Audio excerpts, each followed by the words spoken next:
Good morning everyone. ફરી પાછા મળી નવા વિડીયોમાં. આજે આપણે ભણવાના છીએ ઇકાઈ 5, જેનું નામ છે સવાલ બાલ મન કે જવાબ ડૉક્ટર કલામ કે. તો આ ઇકાઈ જ્યારે આપણે ભણવાના છે તો એમાં શું છે તો કે રાષ્ટ્રપતિ જ્યારે બન્યા હતા એપીજે અબ્દુલ કલામ, તો એમણે રાષ્ટ્રપતિ બન્યા પછી જ્યારે બાળકોના પત્રો મળતા અને એમના તરફથી ઈમેલો મળતા, તો કે આવી જ્યારે ઘટનાઓ બનતી તો એ ઘટનાથી કારણે એપીજે અબ્દુલ કલામ શું કરતા તો કે બેઠકો કરતા, બાળકો સાથે બેઠકો કરતા, એમની સાથે વાતચીત કરે, ચર્ચા કરે, એમના સવાલના જવાબો આપે. તો કે એ જે બેઠક થતી હતી એવી જ બેઠકની અહીંયા વાત છે, જેમાં બાળકો સવાલ કરે છે અને ડૉક્ટર એપીજે અબ્દુલ કલામ છે, આપણા રાષ્ટ્રપતિ હતા, તે એમને જવાબ આપે છે. તો પાઠમાં આપણે આગળ વધીએ તો કે प्रश्नोत्तर शैली में प्रस्तुत यह साक्षात्कार डॉक्टर अबुल पाकिर जिनालुद्दीन अब्दुल कलाम से बच्चों की बातचीत पर आधारित है.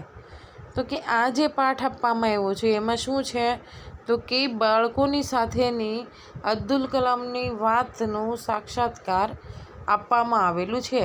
અબ્દુલ કલામ એપીજે અબ્દુલ કલામનું પૂરું નામ શું? તો એમનું પૂરું નામ છે ડૉક્ટર અબુલ પાकिर जैनालुद्दीन अब्दुल कलाम. बराबर. प्रस्तावना में आगे જોઈએ तो कि यह बातचीत तब संपन्न हुई थी जब डॉक्टर कलाम राष्ट्रपति पद पर आसीन थे. वे बच्चों की जिज्ञासाओं का तुरंत उत्तर देने के लिए सदैव तत्पर रहते थे. તો કે આ ક્યારે બન્યું હતું તો કે એ સમયગાળાનો પ્રસંગ છે કે જ્યારે ડૉક્ટર એપીજે અબ્દુલ કલામ છે તે રાષ્ટ્રપતિ હતા અને એ હંમેશા માટે શું શેની વાત પર તત્પર રહેતા હંમેશા તો કે બાળક મનના જે સવાલો છે એ સવાલોના જવાબ આપવા માટે હંમેશા તૈયાર રહેતા હતા. તો આગળ વધી આપણે પાઠમાં ચર્ચા કરીએ. આગળ આ ચિત્ર તમે જોઈ શકો છો ને બાળકો? જો પુસ્તકની અંદરનું જે આ ચિત્ર છે તો આપણે જોઈ શકીએ છીએ કે અબ્દુલ કલામની આસપાસ કોણ છે તો કે બાળકો છે અને દૂર કોણ છે તો કે શિક્ષકો ને એ બધા છે. એટલે અહીંયા શિક્ષકો કે મોટા વડીલોને અબ્દુલ કલામ મળવા નથી ગયા. અબ્દુલ કલામ સાહેબ રાષ્ટ્રપતિજી કોને મળવા ગયા છે તો કે બાળકોને. એની આસપાસ બાળકોની જ બેઠક છે, જ્યારે શિક્ષકો કેટલાય દૂર બેસેલા છે. ચાલો હવે અહીંયા પ્રશ્ન કરતા એટલે શું તો કે પ્રશ્ન કરતા એટલે એમ થાય કે જે સવાલ પૂછે છે તે, એટલે કે કોઈને કોઈ બાળક સવાલ પૂછે છે તે. તો હવે પ્રશ્ન કરતા એમ પૂછે કે આર અરવિંદ કક્ષા. ઓકે, પ્રશ્ન કરતા કોણ છે તો કે પ્રશ્ન કરતા છે આર અરવિંદ. કક્ષા કયો એટલે કે ક્લાસ કયો તો કે ત્રીજો 3 और सेंट मैट स्कूल चेन्नई.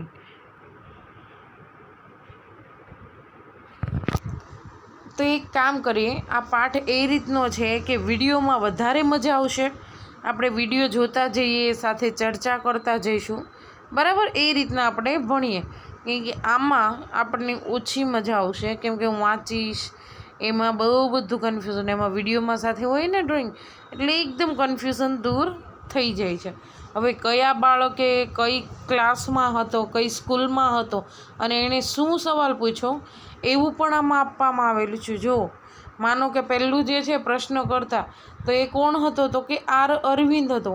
કયા ક્લાસમાં તો કે ત્રીજામાં ભણતો હતો. કઈ સ્કૂલ તો કે સેન્ટ મેટ સ્કૂલ ચેન્નઈનો વિદ્યાર્થી હતો. જ્યારે બીજો પ્રશ્ન કરતા આવે છે તો એ કયો છે તો કે સરયુ મકર. એ કયા ક્લાસનો હતો તો કે 5માનો. અને એ ક્યાંથી આવે તો કે વાલ્મીકી નગર હિન્દી માધ્યમિક શાળા નાગપુરમાંથી. એટલે પ્રશ્ન કરતા જે પ્રશ્ન પૂછે છે, પ્રશ્નની પહેલાં એની ઓળખાણ આપવામાં આવેલી છે અને ડૉક્ટર કલામે એના શું જવાબ આપ્યા એ પણ એમાં દર્શાવવામાં આવે છે. તો આપણે વિડીયો સાથે ચર્ચા કરીએ જેથી વધારે મજા આવશે. તો કંઈ આપણે જ્યારે વિડીયો શરૂ કરીશું તો અહીંયા વિડીયોમાં ડાયરેક્ટ આપણે શું શરૂ થશે તો કે ડાયરેક્ટ પાઠ શરૂ થશે. બરાબર. જેમાં પ્રશ્ન કરતા છે એ વિદ્યાર્થી ડૉક્ટર કલામને પ્રશ્ન પૂછે છે અને ડૉક્ટર કલામ એના ઉત્તર આપે છે. બરાબર, તો આપણે હવે શરૂ કરીએ. क्या आप अपने बचपन की कोई यादगार घटना हमें सुना सकते हैं? कक्षा 5वीं के मेरे शिक्षक श्री शिव सुब्रमण्यम अय्यर की एक बात मुझे याद है. एक दिन कक्षा में वे हमें बता रहे थे कि कोई पक्षी कैसे उड़ता है. उन्होंने हमें रामेश्वरम के समुद्र तट पर ले जाकर इसका जीवंत उदाहरण दिया. वह ऐसी यादगार घटना थी जो मेरे मन मस्तिष्क में हमेशा के लिए बैठ गई. इसी से मुझे आगे विज्ञान पढ़ने की प्रेरणा मिली. તો કે એક બાળક પ્રશ્ન પૂછે છે કલામ સાહેબને કે તમારા બાળપણની કોઈ યાદગાર ઘટના અમને કહો. તો એ યાદગાર ઘટના પણ એમના સપના સાથે જોડાયેલી છે.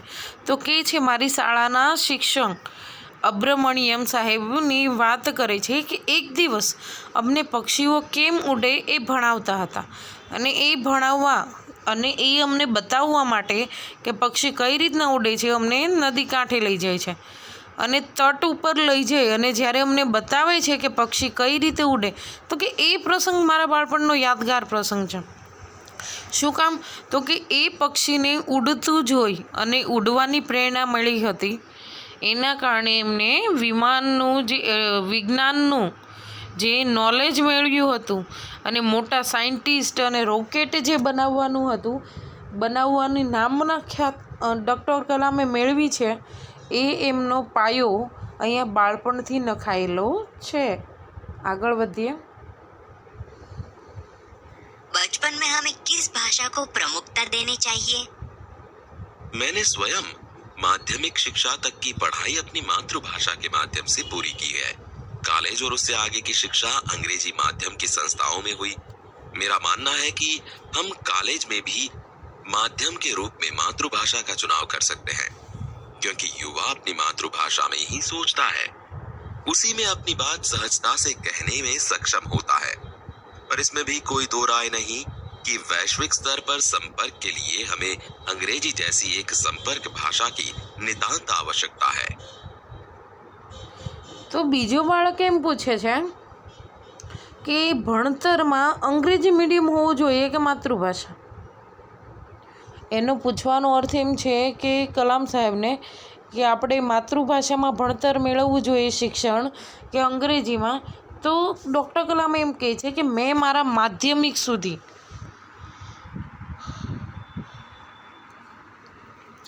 એટલે કે મારા માધ્યમિક અને ઉચ્ચ માધ્યમિક સુધી મેં ખુદે મારી માતૃભાષામાં શિક્ષણ મેળવ્યું છે. બરાબર.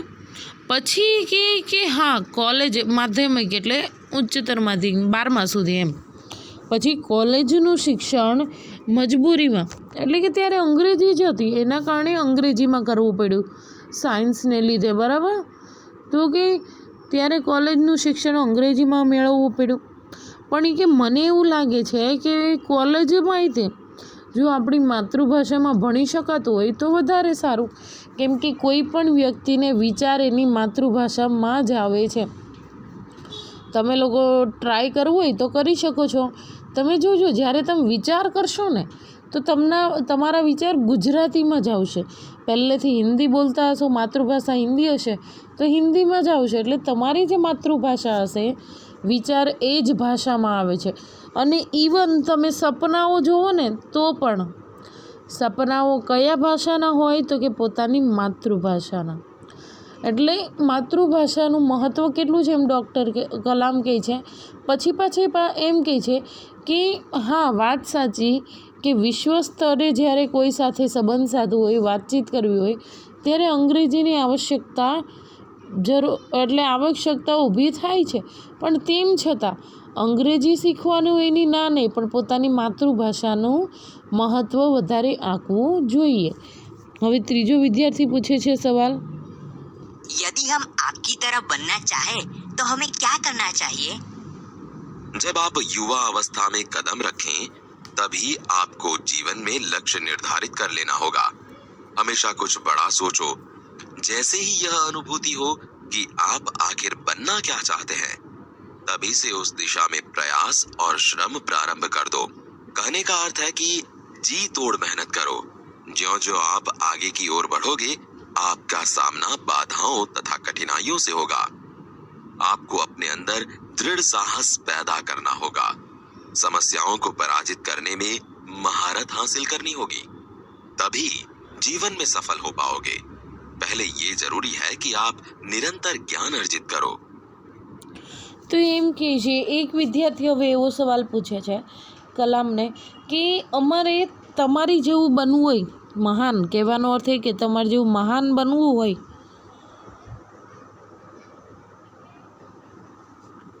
તો અમારે શું કરવાનું? તો કલામ કહે છે, ડૉક્ટર કલામ ત્યારે એવો જવાબ આપે છે કે જો એવું કરવું હોય તો તમારે યુવાનીમાં પગ મૂકતાની સાથે તમારો ગોલ, તમારું સપનું નક્કી કરી લેવાનું હોય છે અને એના માટે શું કરવાનું? તો કે નવું વિચારો, મોટું વિચારો, કંઈક એવું વિચારો કે જેમાં તમને રસ હોય ને તમે એકવાર તમારો ગોલ નક્કી કરી લીધો, લક્ષ્ય નક્કી કરી લીધો એટલે પછી કંઈ પણ વિચાર્યા વગર ઊંધું જોઈ અને ઊંધું માથું કરીને એ જ લક્ષ્યને પૂરું કરવા મથવા મળવાનું હોય છે. રસ્તામાં કેટલી મુશ્કેલીઓ આવશે, બાધાઓ આવશે અને તમારે એને સોલ્વ કરતાં કરતાં એમાં એક્સપર્ટ એટલે મહારત હાંસલ કરવાનો હોય છે. બરાબર? એટલે તમારે કોઈ પણ અડચણ આવે છતાં અટકવાનું નથી, નિરંતર પોતાના લક્ષ્ય તરફ આગળ વધતું રહેવાનું છે એટલે ઓટોમેટિક તમે સક્સેસ જશો. પછીનો સવાલ છે, वह कौन सी बड़ी चुनौती है जिसका सामना हमें आज करना पड़ रहा है? भारत को सन 2020 तक एक विकसित राष्ट्र के रूप में परिवर्तित करना और देश के 1 अरब से अधिक नागरिकों के चेहरों पर मुस्कान देखना, यही राष्ट्र के समक्ष सबसे बड़ी चुनौती है. તો એક વિદ્યાર્થી એમ પૂછે કે અત્યારે આપણા ભારત દેશમાં ડૉક્ટર કલામ સાહેબે કીધું ને કે આપણે કોઈ પણ સપના પૂરું કરવું, લક્ષ્ય જોવાનું, પછી સપનું પૂરું કરવાનું અને એના માટે મુશ્કેલીઓ અને ચુનૌતીઓ સામે લડવાનું. તો વિદ્યાર્થી એવો સવાલ પૂછ્યો કે અત્યારે કઈ મોટી ચુનૌતી છે તો કે જેનો આપણે સામનો કરવાનો છે? તો કહે છે કે એક ભારતને 2020 સુધીમાં વિકસિત બનાવવું, સંપૂર્ણ વિકસિત ભારત બનાવવું અને 1 અરબ એટલે 1 કરોડ 100 કરોડ એટલે 1 અરબ, બરાબર? તો કે 1 અરબ જેટલા લોકોના મુખ પર સ્મિત લાવવું એ સૌથી મોટી ચુનૌતી આજે મારા માટે કે ભારત દેશ માટે બની રહી છે. પછી સવાલ પૂછાય છે, आपकी दृष्टि में साहस की परिभाषा क्या है? अपने जान की परवाह किए बिना दूसरों को संकट या आपदा से बचाना ही साहस है. તો એક વિદ્યાર્થી એમ પૂછે કે તમારા માટે સાહસની પરિભાષા એટલે કે સાહસનો અર્થ શું છે? તો ડૉક્ટર કલામ એમ કહે છે કે બીજાની માટે આપણે કંઈ પણ કરી ચૂકીએ પોતાની પરવા કર્યા વગર, એનાથી મોટું સાહસ બીજું કંઈ નથી. તો આમ સાહસની પરિભાષા આપે છે. પછીનો સવાલ આવે છે, हम प्रवासी भारतीय मातृभूमि के प्रति गर्व की भावना कैसे विकसित करें? भारतीय मूल का कोई भी व्यक्ति एक बृहद भारतीय परिवार का अंग है और उसे हमारे देश की सांस्कृतिक विरासत पर गर्व है. सौभाग्य से आप लोग ऐसी स्थिति में हैं कि अपनी मातृभूमि से अच्छी तरह से जुड़े हुए हैं और यही आपके लिए गौरव की बात है. તો કે આપણે ભારતીયો છે તો જ્યારે પ્રવાસી આવે તો આપણે આ ભારતીય પ્રવાસી કઈ રીતના પોતાનું ગૌરવ પ્રગટ કરે કે અનુભવે? તો કે વાત સાચી કે બધા પ્રવાસીઓ ભારતમાં આવીને વસેલા છે અને કોઈને કોઈ રીતે એ પ્રવાસીઓ સાથે જોડાયેલા પણ છે અને ભારતની સંસ્કૃતિ જે કલ્ચર છે એ પ્રવાસીઓને આકર્ષે છે. તો કે એ વાત ગૌરવમયી છે અને સૌથી મોટી ગૌરવમયી શું? તો કે આ માતૃભૂમિ સાથે તમે જોડાયેલા આવો છો, જડ મૂળથી જોડાયેલા, એ સૌથી મોટી ગર્વની વાત છે. जो भी बच्चे आपसे मिलते हैं वे कहते हैं कि वे एक प्रसिद्ध वैज्ञानिक, इंजीनियर, डॉक्टर आदि बनना चाहते हैं, पर किसान, मजदूर और कलाकार भी किसी राष्ट्र के लिए उतने ही महत्वपूर्ण हैं। हम ऐसे ही परिवारों से आते हैं। हमारे लिए आपका क्या संदेश है? किसान, मजदूर। તો આ બાળકે એમ સવાલ પૂછે છે, બહુ મહત્ત્વનો સવાલ પૂછ્યો છે. આ જે બાળકે પૂછ્યું એ ખરેખર શાબાશીવાળો સવાલ છે. તો એમ કહે છે કે જ્યારે કોઈ બાળક તમને મળે છે ને અને તમને મળીને પરત આવે તો એ શું કહે છે? તો કે મારે એન્જિનિયર, ડૉક્ટર કે સાયન્ટિસ્ટ બનવું છે. પણ આ બધી બાબત દેશ માટે જરૂરી વાત સાચી, પણ કિસાન એટલે કે ખેડૂત, પછી મજૂર અને કલાકાર એ પણ દેશ માટે આટલા જ જરૂરી છે. તો અમારા જેવા અને અમે લોકો પણ આવા મજૂર પરિવાર, ખેડૂત પરિવાર કે કલાકાર પરિવાર એવા મિડલ ક્લાસમાંથી જ આવીએ છીએ. તો અમારા માટે તમારો શું સંદેશ છે? તો ત્યારે ડૉક્ટર કલામ જવાબ આપે છે. શું જવાબ આપે પહેલાં જોઈ લઈએ. कलाकार और दस्तकार ये सभी हमारे राष्ट्र के अभिन्न अंग हैं। राष्ट्र निर्माण में हमें उन सभी की सेवाओं की समान रूप से दरकार है। आप सभी को चाहिए कि अपने अपने क्षेत्रों में खूब उन्नति करें।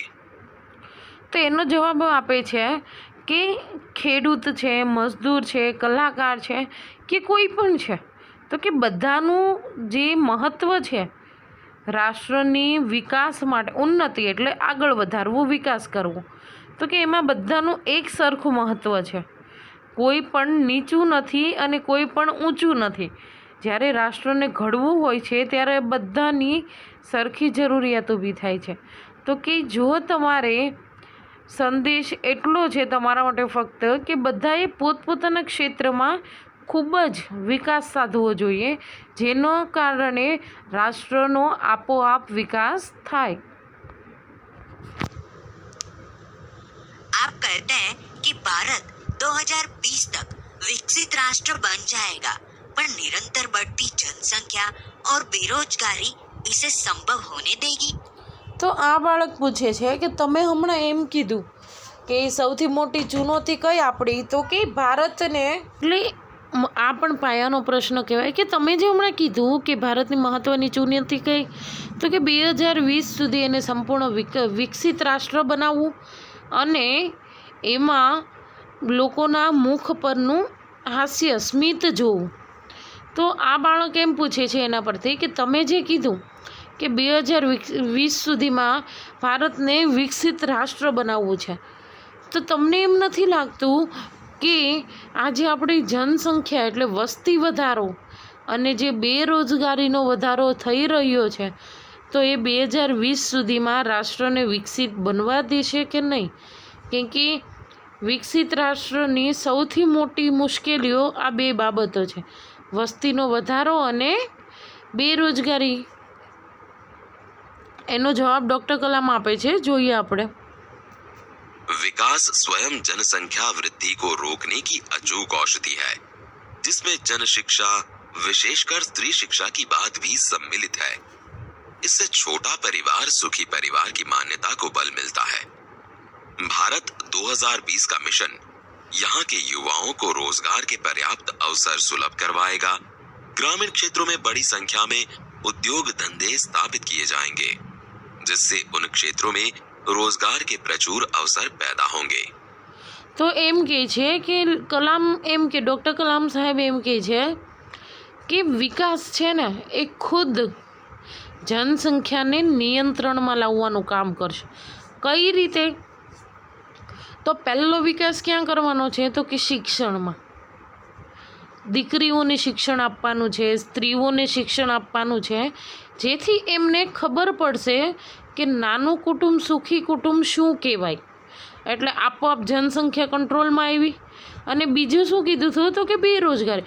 તો એમ કહે છે કે યુવાઓ માટે રોજગારીની પૂરતી તકો આવશે અને ગામડામાં કે ખેતી આધારિત ગ્રામીણ ક્ષેત્રોમાં ધંધાઓ વિકસાવવામાં આવશે, જેથી બેકારો છે એ લોકોને રોજગારી મળે.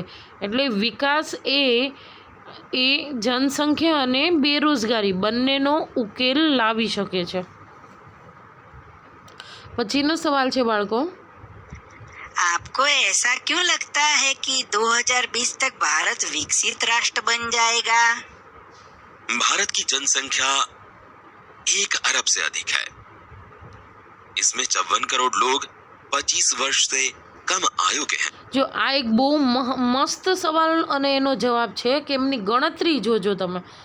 એ બાળકે એમ પૂછ્યું કે તમને કેમ એમ લાગે છે કે 2020 સુધીમાં રાષ્ટ્ર વિકસિત બની જાય? કેમ તમે 2015 ન કીધું?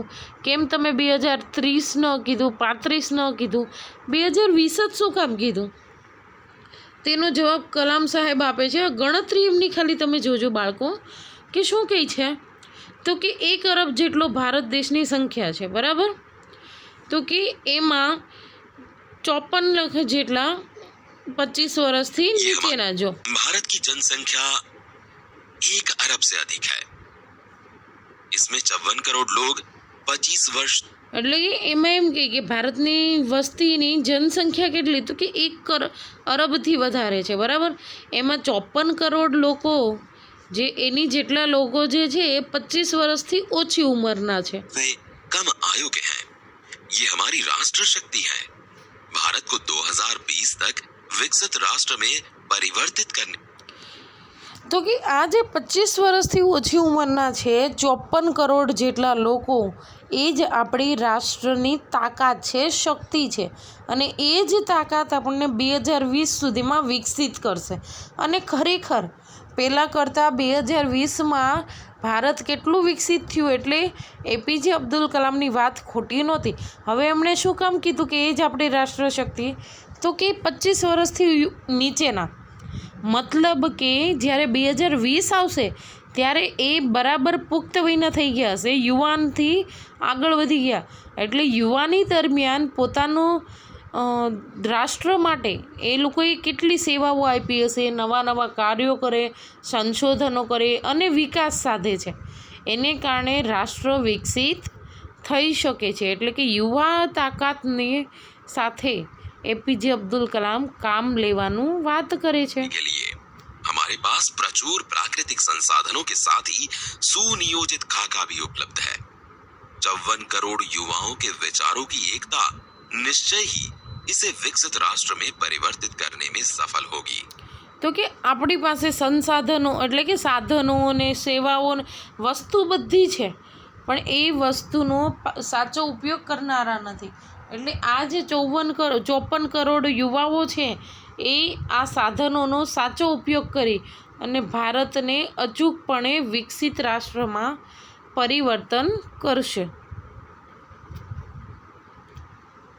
कई छात्रों के बड़े बड़े लक्ष्य होते हैं, पर आर्थिक तथा अन्य समस्याओं के कारण वे इन्हें प्राप्त नहीं कर पाते।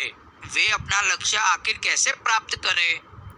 આ બાળક એવો સવાલ પૂછે છે કે કેટલાક બાળકના બહુ મોટા મોટા સપનાઓ હોય છે, લક્ષ્ય બહુ મોટા હોય, પણ સ્વાભાવિક છે કે પરિવારની આર્થિક સ્થિતિ એવી ન હોય કે તે પોતાના લક્ષ્યો પૂરા ન કરી શકે.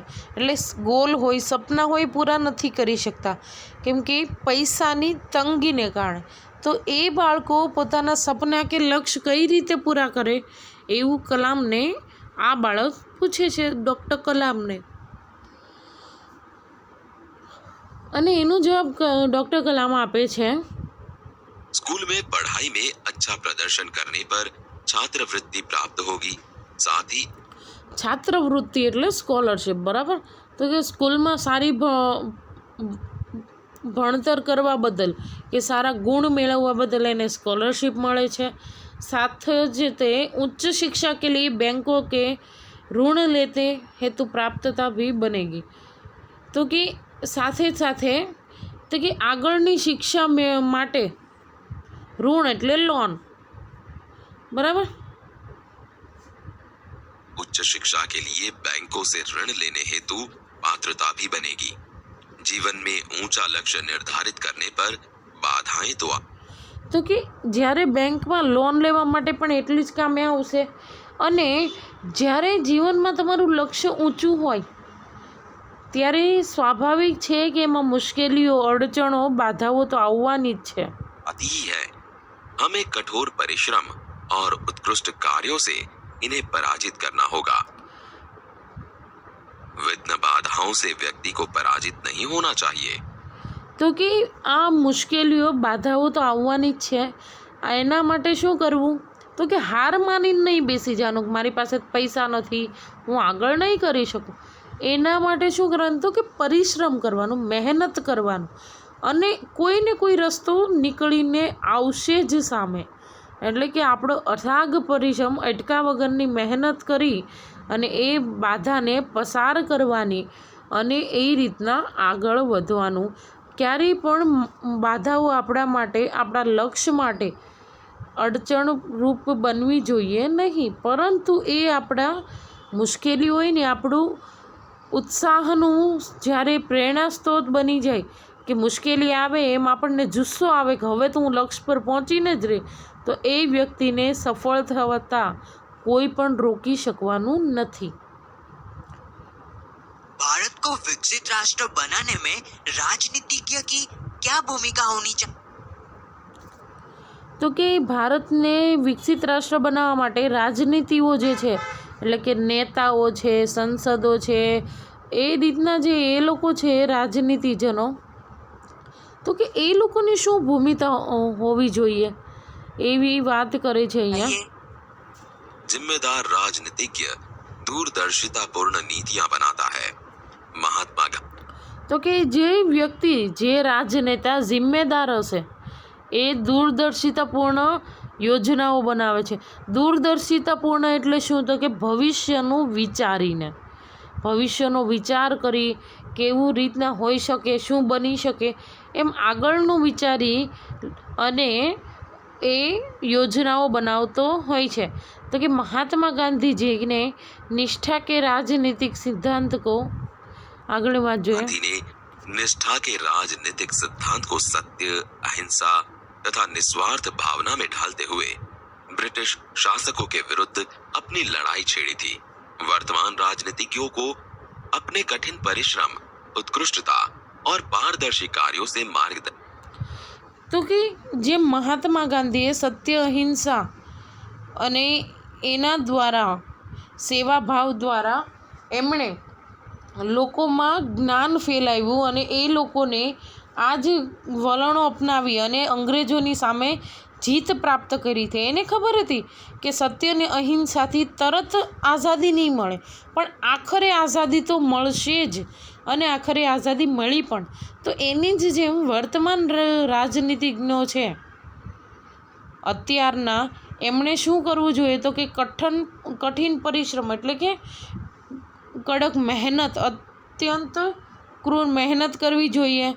ઉત્કૃષ્ટતા અને પારદર્શી એટલે કે બ્લેકમાં કંઈ કામ ન કરવું જોઈએ, એટલે કે એકદમ પ્રજાને સમજાઈ શકાય એટલું, જોઈ શકાય એવું પારદર્શી કાર્યો કરવા જોઈએ અને એના માટે માર્ગદર્શન આપવું પડે. देना होगा। साथ ही गरीबी रेखा से नीचे रह रहे लगभग 26 करोड़ भारतीयों के उत्थान के लिए भी कार्य करना होगा। તો કે આ નેતાઓએ અત્યારે શું કરવાનું? તો કે મહેનત કરવાની, લોકોના હિત માટે વિચારવાનું, અને સાથે સાથે જે 26 કરોડ લોકો ગરીબી રેખાની નીચે જીવે છે એ લોકોને પણ આગળ વધારવાના કાર્યો કરતા રહેવા જોશે. કોને? તો કે રાજનેતાઓને. તો જ ભારત વિકાસ સાધી શકશે. रक्षा की दृष्टि से विजन 2020 का लक्ष्य पाने में महिलाओं की क्या भूमिका हो सकती है? તો કે સુરક્ષા, તો કે સુરક્ષાની દ્રષ્ટિએ 2020 સુધીમાં જે વિકાસ સાધવાનું હોય એમાં મહિલાઓનો શું ફાળો, એની શું ભૂમિકા હશે કે શું ભૂમિકા હોઈ શકે? તો એનો જવાબ આપે છે विजन 2020 में रक्षा अनुप्रयोग के क्षेत्र की महत्वपूर्ण प्रौद्योगिकियों के विकास पर विचार किया गया है। राष्ट्रीय सुरक्षा की बात भी विजन 2020 का एक अभिन्न अंग है। सशस्त्र सेनाओं में नियुक्ति के लिए पुरुष और महिला के आधार पर कोई भेदभाव नहीं किया जाता। तीनों सेनाओं में पर्याप्त महिला अधिकारी नियुक्त हैं। राष्ट्रीय रक्षा क्षमताओं में वृद्धि के लिए महिलाएं उच्च स्तरीय सामरिक सेना बहुगुणक उपकरणों पर कार्य करके भी अपना सहयोग दे सकती हैं। તો તો કે સ્ત્રીઓની શું ભૂમિકા? તો આ જે આપણે અત્યારે વિઝન 2020 એટલે કે વિકાસ માટે જે 2020 માટે કામગીરી આપણે કરીએ છીએ, તો કે એમાં મહિલાઓની ભૂમિકા બધી જગ્યાએ જ.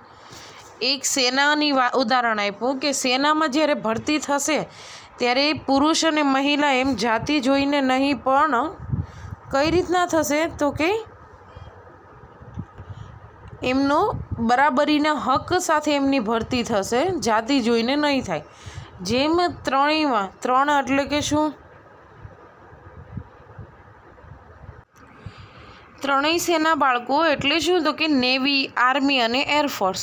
એમ ત્રણેયમાં કોઈ દિવસ સ્ત્રીઓનો એક સરખો ભરતી કરવામાં આવી છે. એની જેમ સ્ત્રીઓ આ સિવાયના પણ ક્ષેત્રોમાં પોતાનું યોગદાન આપી અને ભારતનો વિકાસ સાધશે.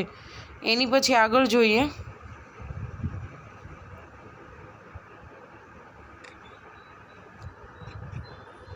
क्या हम अति विशिष्ट व्यक्तियों के दौरे पर हो रहे अनावश्यक खर्चे कम नहीं कर सकते? तुमने इस मंच पर एक बड़ी सी कुर्सी देखी होगी. वह कुर्सी अब यहाँ पर नहीं है. ठीक ऐसे ही अनुत्पादक चीजों पर हो रहे अनावश्यक खर्च भविष्य में नहीं होंगे.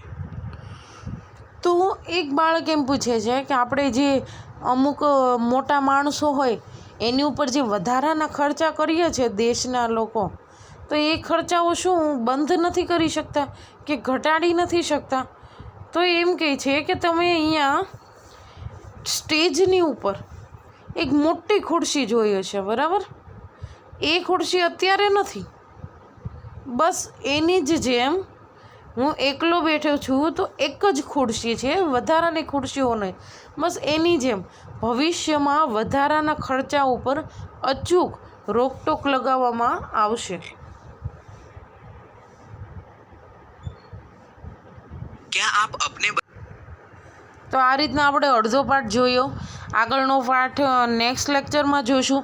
બાળકો સાથે આ રીતના સવાલના જવાબ આપતા એપીજે અબ્દુલ કલામ આપણને જોવા મળે છે અને કેટલી મુશ્કેલીઓનો એમણે જવાબ આપ્યો છે, ઉત્તર આપ્યો છે અને બાળકની સાથે વાર્તાલાપ કરે છે. આજના વિડીયોમાં ફક્ત એટલું. ફરીથી એકવાર રિમાઇન્ડ કરાવી દઉં કે ચેનલને સબસ્ક્રાઈબ કરવાનું, લાઇક કરવાનું, બેલ આઇકન દબાવવાનું અને શેર કરવાનું ભૂલતા નહીં. ફરી પાછા આપણે મળીએ નેક્સ્ટ વિડીયોમાં. અને આ જ રીતના જે ડૉક્ટર કલામ બાળકો સાથે ચર્ચા કરે છે એ ચર્ચાનો દોર આગળ વધારીશું. બરાબર? ફરી પાછા મળીશું બાળકો.